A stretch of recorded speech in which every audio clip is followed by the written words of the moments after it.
He was granted 3 wishes, and for the first 2 wishes, he asked something relatively normal. But for the third wish, he wanted to know the nature of the self. He wanted to know who I really am. And the person fulfilling his wishes tried to dissuade him, and he offered kingdoms and elephants and riches and all the things that people are seeking in this material life. But Nachiketa was wise. He did not want any of them. He knew that he wanted to know who his real self was, and that was more important than any riches that he could gather in the material world.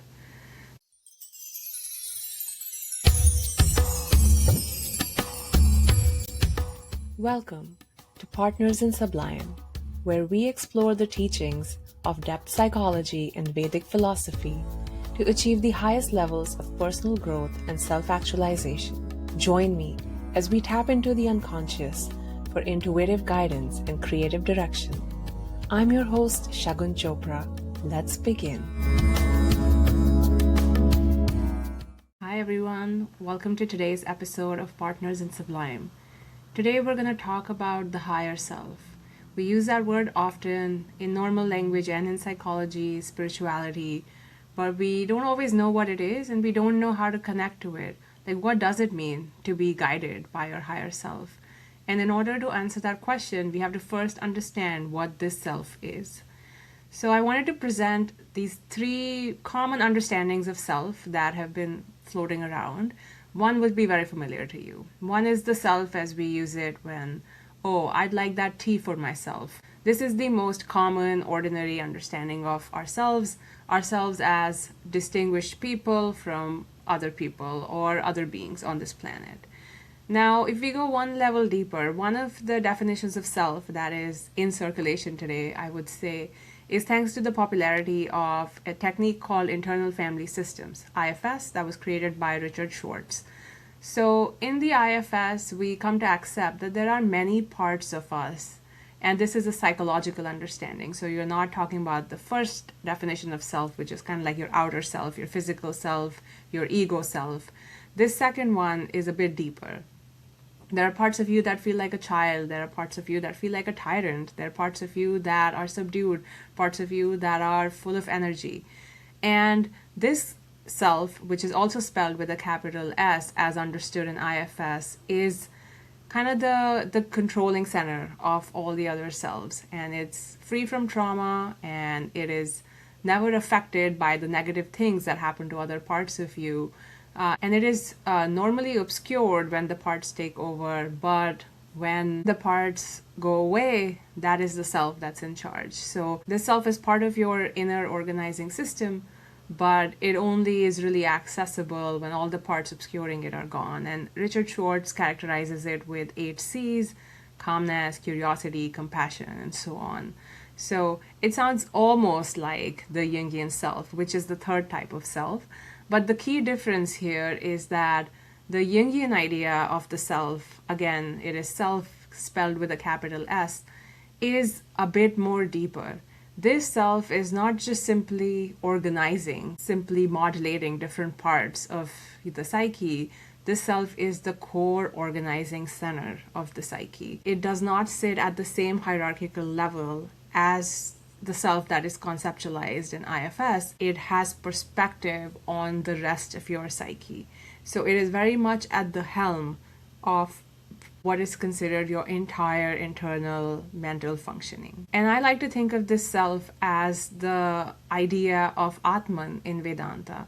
So in Vedanta, the universe is created from Brahman, universal consciousness, which gets compressed into our personal form of consciousness, which is referred to as the Atman. And this Atman is the witnessing self. It is the self that is present whether you're waking, asleep, or dreaming. It is always there. It's indestructible.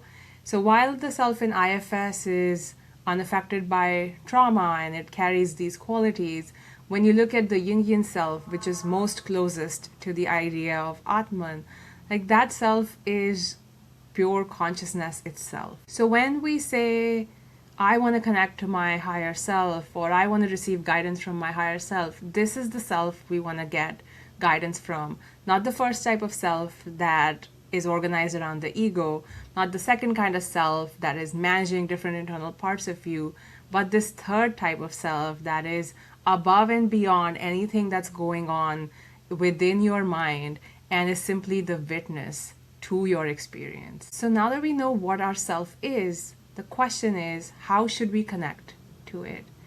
And this concept that I find really helpful in establishing this connection is called the ego-self axis.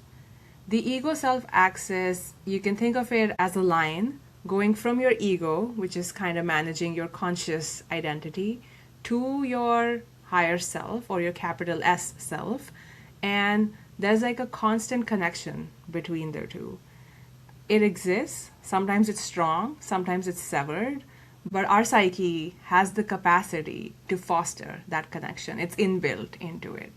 And when I use the word psyche, I mean all the emotions, all mental processes, anything that goes on in our inner world. So even though psyche traditionally was the word for soul, when we talk about analytical psychology, it is referred to as, you could say, like a combination of soul and mind. It encompasses anything and everything that goes on internally. So now if you visualize your inner life as, and this is the psyche, and you see that ego is a small part of it, and it's governing, it's the head of your conscious identity, and then way back up is the self that is governing all of the psyche, not just the ego. It's the organizing center of your entire inner psychological, spiritual experience. This self has the capacity to direct your entire psyche. The ego has the capacity to maintain touch with this self. And so our goal right now is to understand how this ego self axis operates so we don't lose touch with our higher self. And Edward Edinger is the person who came up with a systematic arc of how this unfolds in his book, Ego and Archetype. He says that when we're born as babies, we don't have an ego. That's true. All that is there is self. The baby doesn't even know that it's separate from the mother. We don't have even a conscious perspective to be able to acknowledge that, but that's how it is. The self is everything and there's nothing else. Now, as we start to grow and, we get 6 months old, we start to get older, we are able to see like, oh, I'm a differentiated being from this other person. I am me. I am myself, small s self. And this begins the process of conditioning and learning how to be and how to behave in this world. So when we stop being babies and begin this process of creating our ego, we are essentially constructing our conscious self. We are also constructing our persona, the face that we present to the world. The child continues to understand what is demanded of them, what the parents want of them, what society wants of them, and constructs this identity essentially in the first half of life. And that is how the ego is established and strengthened. We all need a healthy functioning ego to survive in the world. That is why that is the first task we take on. But this comes at a cost. The child, who's now a grown adult, has to discard parts that don't fit in with this idea of the ego. So the ego starts to gain popularity and strength as a distinct center within our psyche, but it loses its felt sense of connection with the self. So there is a break in the axis sometimes. And this break is not constant. There are times we feel more connected to ourselves, and then there are times that we don't feel connected to ourselves. And Edinger uses the concept of ego inflation and deflation to describe these times. Ego inflation is when the ego becomes identified with the self. It starts to think that all the powers that are contained in the higher self actually is contained in the ego.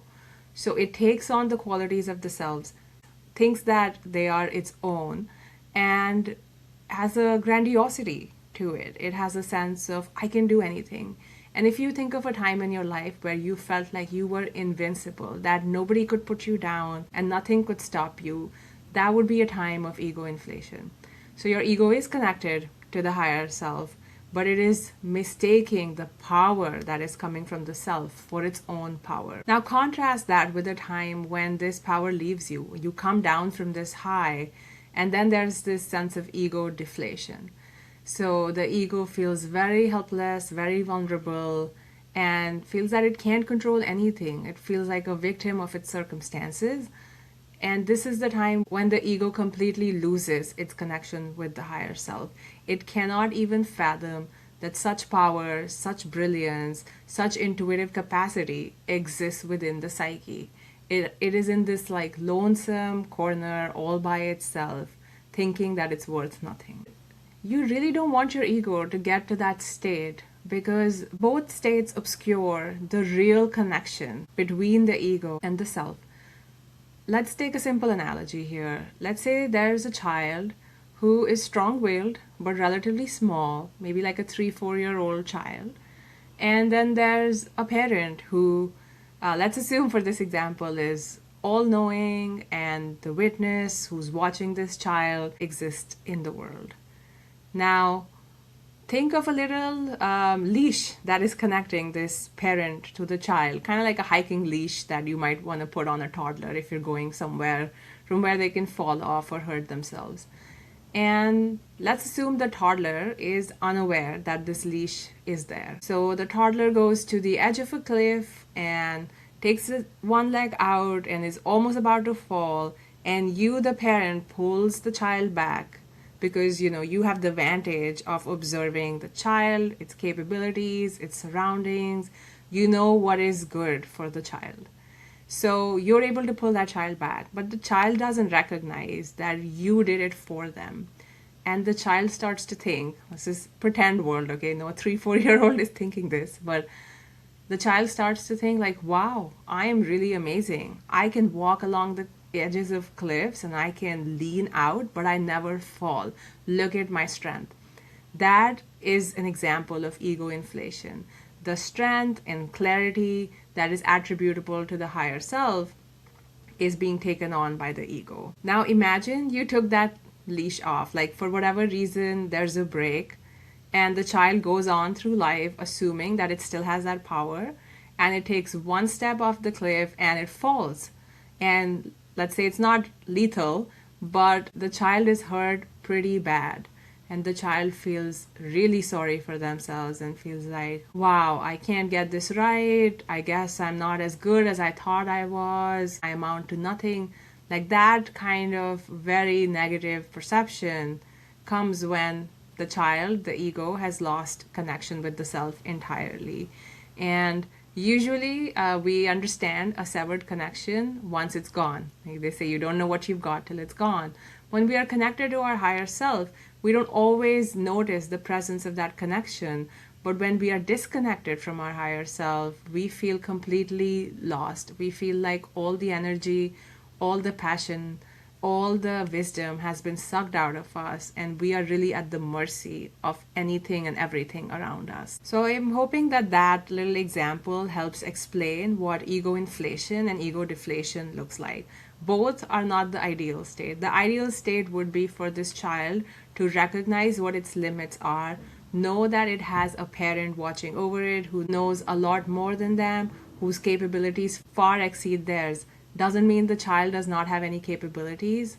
The ego has functions too. The ego is necessary and important, but it is not everything. And it is so small and minuscule compared to the vastness of ourself. So this child should by all means go on hikes and try things out and be adventurous in the world, knowing that there is a higher self that is going to guide it, but understanding its own limitations and not feeling invincible. And that's how we want to go through life. We are using our ego every day to interact and be in the world, but we must understand that it's not the complete picture. It has specific strengths and weaknesses. And whenever needed, our main source of direction should always come from our higher self. So now let's look at what we should do practically to stay connected with this higher self. Not to acquire ego inflation, not to become completely severed and be in a state of ego deflation, but to maintain this healthy connection, this healthy ego-self axis. The first thing we want to do is pay attention to our dreams. Dreams are often how the self perceives the rest of the psyche. So if your conscious self is leaning one way or struggling with something, your dreams are often compensatory and they will show you another side, because the higher self has the big picture of what your life is, what you're here for, what your purpose is, and it will not misguide. And if it's things that you're straying off path, it will try to guide you back through dreams. So dreams are so important in Jungian psychology, and they contain the key to uncovering what our higher self is really saying. Another thing that we can do, which was Jung's own technique, is active imagination. Active imagination enables us to enter into a dialogue with parts of our psyche that continue to unconsciously influence our lives, but we don't understand them as well. So you are not really taking the perspective of the higher self in this, but you are letting your ego step back as all these parts emerge and converse with each other. And I think it's in this moment that IFS and Jungian psychology start to look very much alike, but they are different in the sense that even when this dialogue is happening, what you are hoping for is for the wisdom of the higher self to emerge. One who is omniscient, omnipresent, who has the qualities of universal consciousness and is able to guide you in all its divinity and knowingness toward what you should do. The third way is to look for synchronicities in your life. Synchronicities are independent events that are meaningful only to someone because of what is going on in their inner world. So some person might think, oh, it's just a coincidence that you thought of your friend and your friend happened to call you. But to you, that connection of the thought about the friend and the call from the friend is meaningful, and you consider it a synchronicity. Synchronicities are these gentle nudges from our psyche that tell us when we're on the right track and when we are connected to our higher self. They are little affirmations that that connection is alive. It is actually the ego that thinks that the inner world is separate from the outer world. But if you ask the self, the boundary between the inner and outer world is totally permeable. In fact, inner world and outer world is made up of the same universal consciousness. So there really is no difference. That is why this self that knows what is right for you, that knows what is around you, is able to influence an event in the so-called external world that matches where it thinks you need to go. I have so many examples of synchronicities from my life, and I'm sure if you pay attention, you do too. But one of the really cute ones that I'd like to mention is from my first week in New York City. I had moved from India and I was going to start school, and I was waiting for my student loan to come through. So I really didn't have that much money on me, and I was converting everything from US dollar to Indian rupees and thinking, wow, I will never be able to afford to live in this place or have a good life. So as excited as I was having a bit of a fear reaction. And I realized that I had not brought any pens or notebooks from India. You know, you have to pack up your life in 2 suitcases, and a lot of things don't make the cut. So I decided to go to a stationery store to pick something up. And I saw that a notebook was $15. A pen that I normally used was also $5 or $6. And I did the math and I was like, wow, that is too much money in Indian rupees, and I cannot justify spending that. So I got a little dejected and I started walking back home from the store. And as I was walking back, I saw something catch my eye on the street. And it was the same pen that I used to use in India and that I wanted from the store.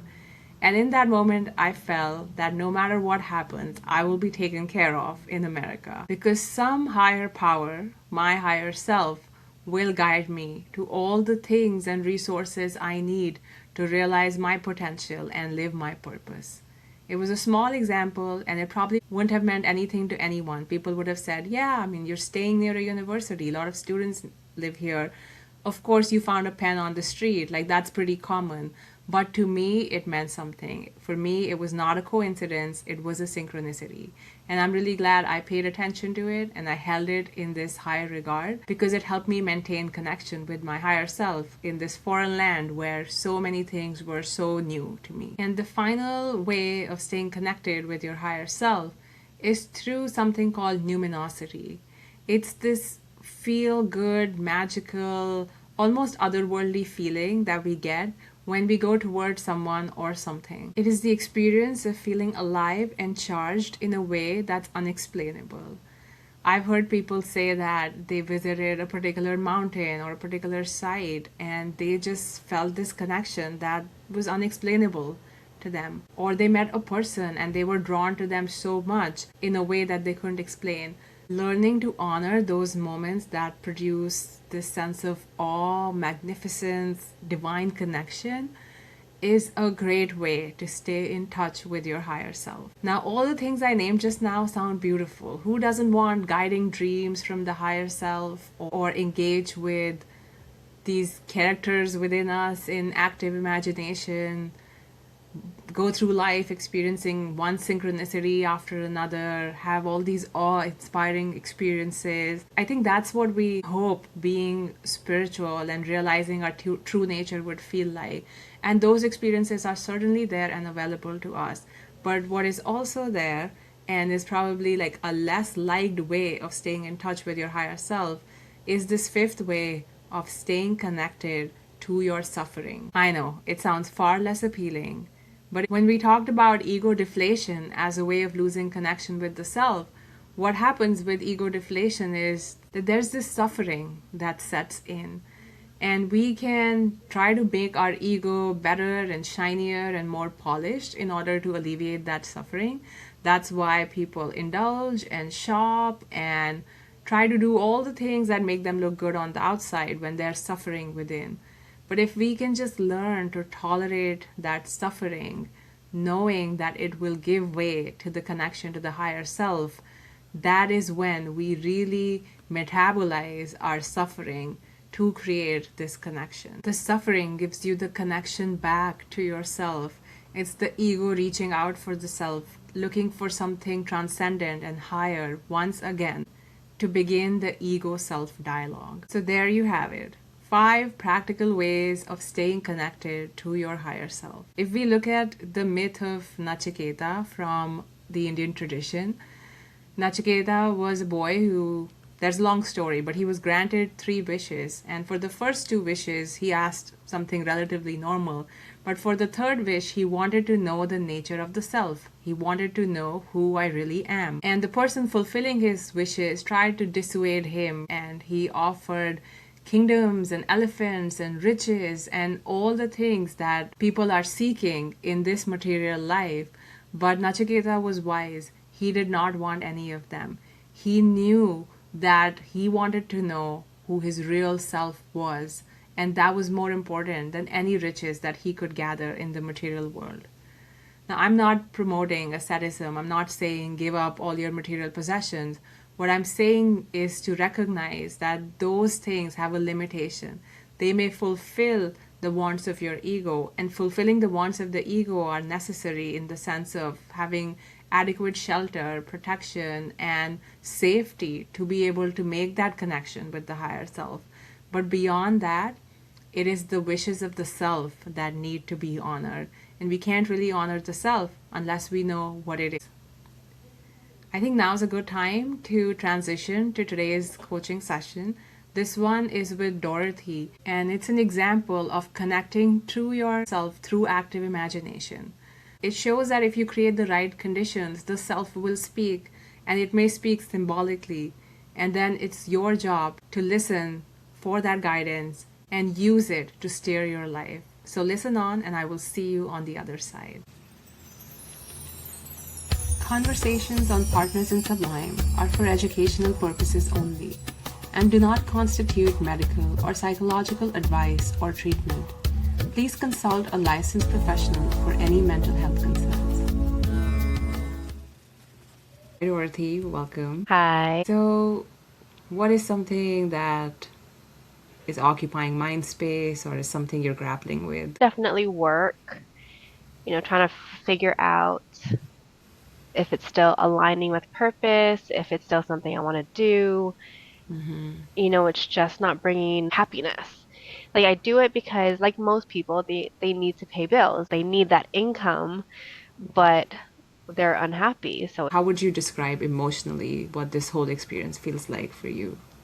I think for work, so now I work remote. I used to work on the same in the same place before, but now due to just personal reasons, I work remote. So the aspect of being in the office, not that I need to be in the office, but some things it's helpful. So that I think that has a little bit to do with it. And then just the pay doesn't outweigh the stress. The stress is definitely more like why? Like I don't get to spend time with family. I don't have good quality sleep. And then it's and it could be also my personality is, I want to make sure I do right by the clients and help them out, but it's costing, I guess, me personally. Yeah. How does it affect you, aside from not being able to sleep or not being able to get quality time with your family? I think it just makes me unhappy. It's because my mind is so on work that I'm not present. Like with family time, I'm not present because I'm too busy like thinking about, okay, did I do this? Did I do that? What other things am I missing to fulfill that? But then I'm also missing out on, okay, family, which is very a finite time that we have, right? Like work, and we always say this, and we always hear it, work is replaceable. You can find something else to do, which is true. So it's like, okay, so that's like the wrestle. What point is our breaking point of saying like this is enough and throwing in that towel? But you also don't ever want to get to that point. You want to catch it and know like, okay, I need to make a change now because I know this is just not healthy. Like I need to figure out what to do to bring happiness back into my life because happiness is controlled by us. Yes. I'm really happy that you have that perspective even as you're navigating these things. I'm not hearing you say, like, oh, my job sucks. So you have that sense of that you're in charge Yeah. here, like, fundamentally, which is Yeah. great. So if you're in charge, Mm. let's go with this no holds barred vision of your Yeah. life. Like, if you could just do whatever you wanted, Yeah. what would you do? Try not to let, like practicality get in the way. Just So just if go for it. Yeah. yeah, no, I mean, I love to travel. So Mm. if, I want a job where I can work remote. So that's why this job is great because I can, but at the same time there's limitations with hours. But yeah, so something where I can travel, work remote, clients are just really understanding and we work well together. Yes, we're both working towards a same goal for each other. Like I'm helping them and they're helping me get to their goal, like, to get there together. That be financially free and stable, like have wealth, but not just in money aspects, in time, in family time, in life, just being able to live life to its fullest versus being stuck to this 9 to 5 that most people are. So in this ideal version, you still want to be working and you still want to be supporting your clients. You just want to have a lot of independence as you do Yes. this. Yes. Financially, And time. financially stable. Like financially stable and wealthy in family time, in making those memories with people who truly matter in my life. Yeah. So what stops you from doing it, you think? Definitely fear, right? Because anytime you go out for something new, there's that fear of, okay, what if I don't get it? There's a lot of what ifs. And so it's really doing and staying focused on don't let the what ifs and fear come to the forefront. Like, no, it's there, acknowledge it's there, but take the steps. Like, and if it's baby steps. And it's so funny. I don't know why this quote keeps coming into my head, but how do you eat an elephant? One bite at a time, right? So it's like, it's like, okay, okay, what's the big goal?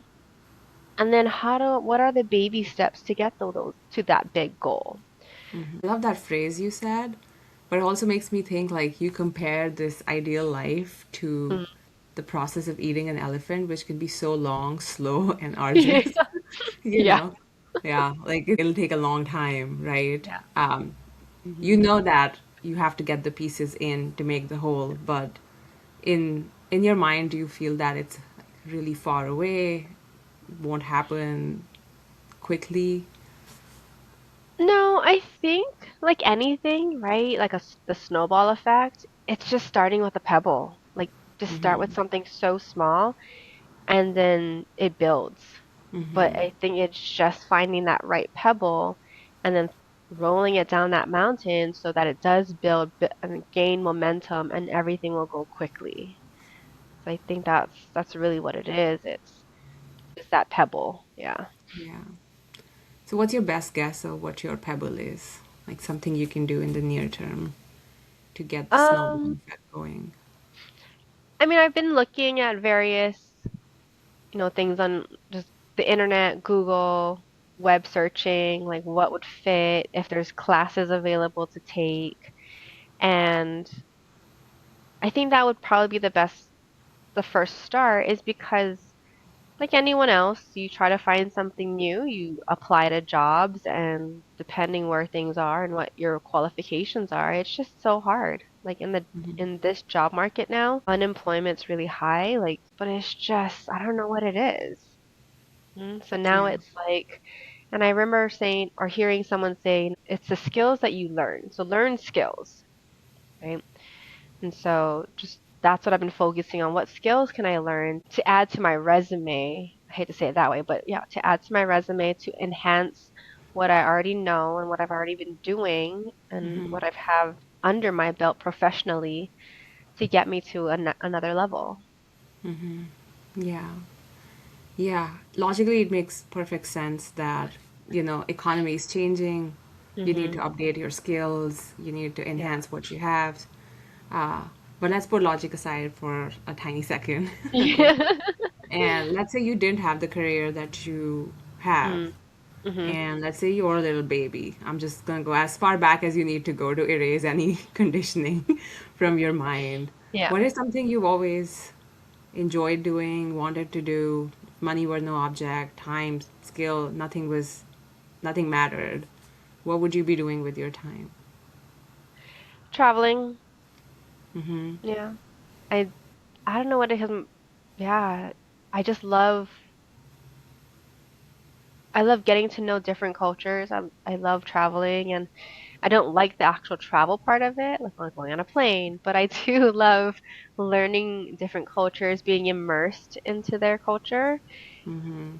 I found that when I do travel, that's where I really appreciate home, Mm-hmm. where I came from, like where I grew up from and came from and come from, Yeah. because always see a different perspective when you travel and see other cultures. And I mean, unfortunately, everyone takes life for granted, and that really reminds us, like, not to take it for granted. So much can Mm-hmm. happen. So, yeah, so traveling is definitely high. Mm-hmm. Yeah. So what you just enjoy doing naturally is cultural immersion, Hmm. and what it does for you is that it like expands your ability to take multiple perspectives, which by Hmm. the way in psychology is considered one of the best measures of a healthy mind. Like, so if that's what you naturally feel drawn to, Hmm. and that's where your heart would go if money was an object, like when do you think you first started to feel that doing that alone with your life is somehow not enough? I think because of the financial aspect of bills and responsibilities.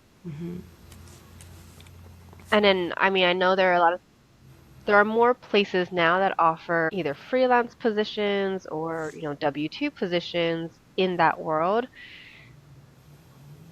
And I don't know, I, I think I encountered this before when I used to work in that industry previously, but as a W-2 employee and stationary. When I came across people who traveled, I did not want to travel Hmm. because then you see them and they're on vacation and they're just not happy. It's like, wait, you just, came on vacation, you're checking in and you're not Mm-hmm. happy. You're gonna let a little thing about like a room, so to speak, affect. your mood when you get, to the destination. So it's just, yeah, so even though I love to travel, I don't know if I want to be back in that industry again because of that experience. Yeah. Yeah. Like there's this like sometimes this pureness to our want, like I just want this, just the Mm. way we feel so drawn to something. So you have that, but there's also some layers of resistance within you of like I like the cultural immersion part, but not the actual getting on the plane part. Mm. Or I like it, but I don't like it when it's part of my job. So Yeah. when your desire meets this resistance, often what happens is you just stay stuck and like nothing changes. Yeah. Mm. Mm-hmm. And the resistance is not a bad thing. It actually means you can point to specific things Yeah. that you have that are keeping you from moving forward. And your Mm. breakthrough lies on the other side of that resistance. But it's something to acknowledge. Like, let's say you wanted to eat Thai food tonight Yeah. and you told me and everybody like, oh, I would just love that, but then you couldn't actually get to it. I'm probably going to ask you like what happened. Like you're like, Yeah. oh, actually that place is really far and I don't like to go there. Or so like that's the role of resistance. So there's the clear want, and then Yeah. there's something that stops you. So maybe I think we can spend some of this session looking at some of these things, and they might seem kind of benign, but I Mm. think there might be something in there.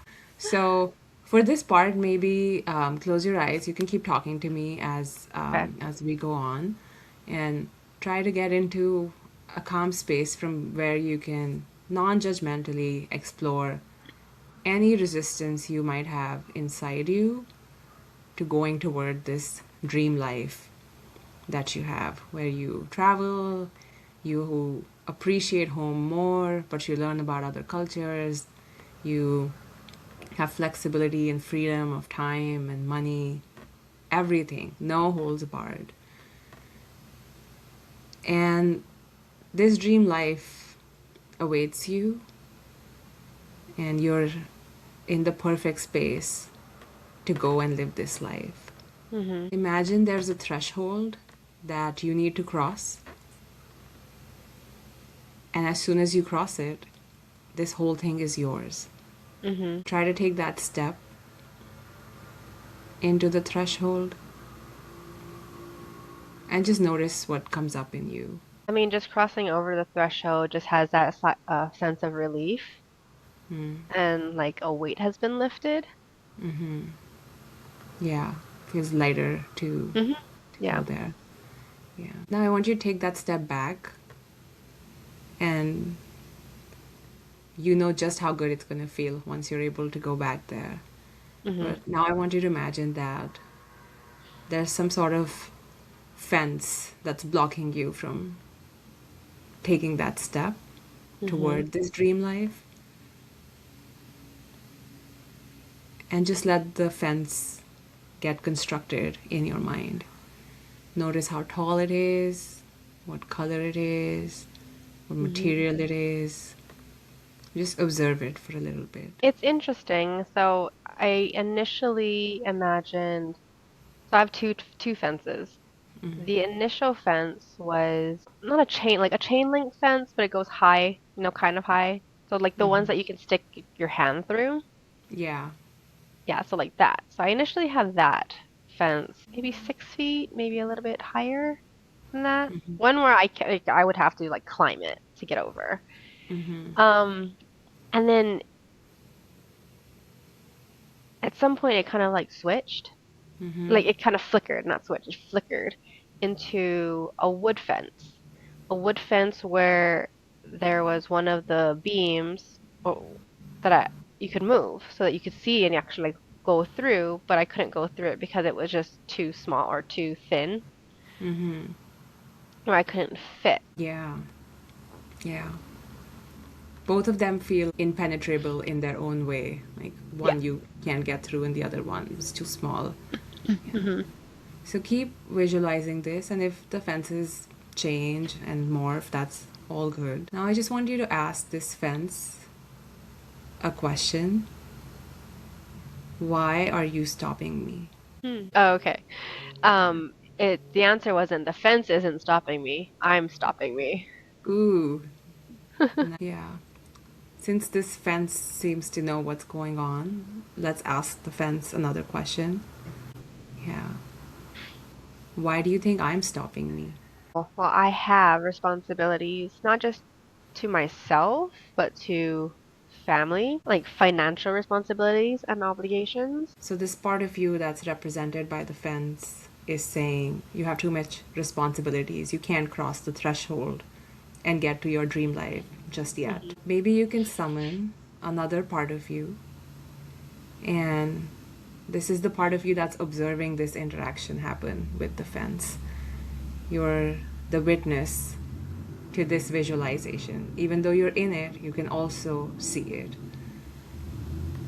So try to be in that state Hmm. where you were stepped back, just watching this whole thing play out. There's Dorothy standing, there's the fence, there's the dream life. And this witness part of you requested to generate a symbol for you Hmm. to help you move forward. This part of you is your higher self, and it can guide you through this stuckness that you're feeling in this moment. And it'll Hmm. guide you through a symbol. Well, initially I saw nothing, and then I saw the symbol of a dragonfly. A dragonfly. Let's stay with that symbol. So now you're just observing the dragonfly. Hmm. Tell me, what does it symbolize to you? What does it mean to you? Well, the funny thing is it symbolizes a clothing brand. Ooh, clothing brand. Yeah, it's a clothing brand that I just recently purchased, so that's why I was like, oh, okay. Weird. Mm-hmm. Yeah. What about your purchase or brand? Like, what does that mean? I don't know if that purchase was for a special occasion or activity or what was going on It for was you when you got it. nothing was going on. It was just more of the hobby that I do exercise wise. So it was, like workout clothing. It was for pole fitness. Pole fitness. Okay. You can thank this part of you that gave you this symbol, and you can also honor the fence that was in front of you this whole time. And now you can make your way back to your current surroundings. Notice how your body feels in the chair you're sitting in. Take a deep breath and open your eyes when you're ready. If you had to guess why your higher self, your observing self, Hmm. gave you a symbol that reminds you of pole fitness as you're standing there stuck, what what would you hypothesize this is about? Well, I know whenever I go to classes, it makes me happy because I get away from what causes the stress and what causes the stuckness. I guess I don't know what the right word to use for that, but yeah. Mm-hmm. So it's just that allows me to get into that space of where I am happy, I can be free, I don't have to worry about the responsibilities. Mm-hmm. Yeah. Yeah. It sounds like in a life that's not very aligned with where you really wanted to go. That's like one Mm. part of your life Mm. where you do feel right. I'm just sitting with that feeling. Okay. What is something about the quality of being in that class Mm. that you can bring to your life so that you can eventually and sooner, a lot sooner than eating the elephant, cross Yeah. that threshold? Like, how are you in that class? I think the determination that I have in class, because everything we learn is very challenging, right? Especially we do, I won't say like a routine or a combo. We learn it for a whole month. But of course, the beginning of the month, when the instructor shows it, it's like, wait, you want us to do what? So it's like eating that elephant. It's like, wait, Mm-hmm. what? But then you break it down, and every week you work a little at it. And so Yeah. it's bringing that same work ethic into like we said, eating this new elephant. Yeah. So it's not months or years, but or maybe months, but not years, but more short in time frame. Like Yeah. it can be sped up faster. Yeah. I'm struck by the parallel between these two things because when you see that routine in the first class, you're like, no way, you know? Kind of Yeah. like if you see your life, like if I told you, hey, Dorothy, you have this life where, you just travel, you immerse yourself culturally, then you come back home and you're so happy to be home. You're like, not happening. Yeah. It's like that Mhm. same reaction of disbelief. And yet, with that work ethic, with that bite sized approach and determination, you get to, you're Yeah. surprise yourself. And, the same way you can surprise yourself in creating this dream life of Mhm. yours. Welcome back, everyone. Thank you for listening to Dorothy's session. When she came in and in the beginning she said that I believe we control our happiness, I was so happy to see that she had this internal locus of control, that she knew that she was in charge of her happiness and she wasn't going to blame external circumstances for whatever position she finds herself in. And that is always such a good start. That is the place from where we want to begin inner work. If we begin inner work thinking that everything else is to blame, then it is very hard to do anything about our circumstances. And we still saw during the conversation that the ego will do what it's meant to do, which is to look out for your safety and security. It is going to come up with a wish list of things that need to be true in order for the ego to feel safe. And this is where we must thank the ego for its excellent problem solving and self protection skills. Without the ego, we wouldn't be able to go through life, feed ourselves, be in a position where we can even engage in more inner work. It created a plan for Dorothy of how she would upskill herself, how she might try a different business venture, and finally get to the thing that she's wanting, which is more time with family, less stress, more travel, and cultural immersion. But if the ego was sufficient in carrying out this plan, we would not need to look further. But ego, remember, is like the child who's hiking. It has ideas and sense of its capabilities, but it needs that parent to guide it because the parent is far more wise and stronger and intuitive than the child. The ego needs the power and fuel of the higher self to go on about creating a life of meaning and purpose. And that's why we did an active imagination to connect to this higher self, to really guide Dorothy on what is it that is standing between her vision and where she's at today. And of course, when the self is given space to emerge, it will communicate, and it communicated through the symbol of a dragonfly.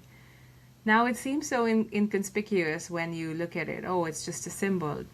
But this is when the idea of synchronicity comes in because what might not be meaningful to you and me, and we might be like, what is a dragonfly about? It was really meaningful to Dorothy. Dorothy knew what that symbol represented to her, and it was something totally different and different from what it would have meant to each one of us. So, the ego's role is in making connection with that symbol. The self supplied the symbol of the dragonfly, and the ego tried to interpret that symbol using its logical, reasoning, problem solving skills. It was like, where have I seen that symbol? What is in my memory? What has happened recently in my life that I associate with in this symbol? All that is coming from the ego. And the ego was able to nail down that this symbol represents the feeling that Dorothy feels when she's in a pole fitness class. And look how clever the self is in communicating. It is not asking you to follow some mantra or affirmation.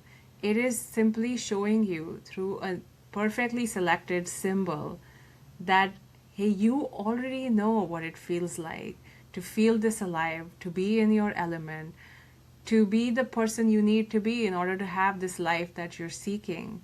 So do more of that, be more of that. And if Dorothy had just stuck to creating a rational plan made by the ego to get to her vision, she would miss this incredible guidance that comes from being connected to herself. And I think this is what we all need to do. We all need to make time and space and room in our lives for strengthening that connection, whether it's by journaling our dreams, whether it's by closing our eyes and engaging in active imagination, whether it's paying attention to the synchronicities of life or the moments that create a sense of awe in us, and also by just sitting in our suffering until the self appears. It is always there. It is the master behind the scenes. It is the organizing center of your psyche. You just need to know how to connect to it.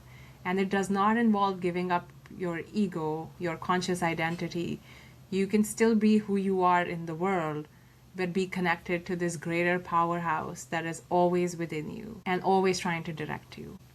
Well, that's all I have for you today. I hope you are inspired to connect to your higher self. And I would love for you to reach out to me to get coached on this show or otherwise, to solidify that connection, to make it so unwavering that no matter what life throws at you, you remain in this unshakable confidence that the self is always guiding you. We'll wrap it up here today, and I'll see you next time. Bye.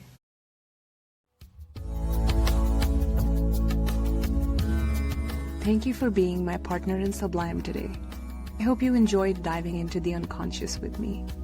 To ask a question or get coached on the show, visit shagunchopra.com/ask or click the link below. See you next time.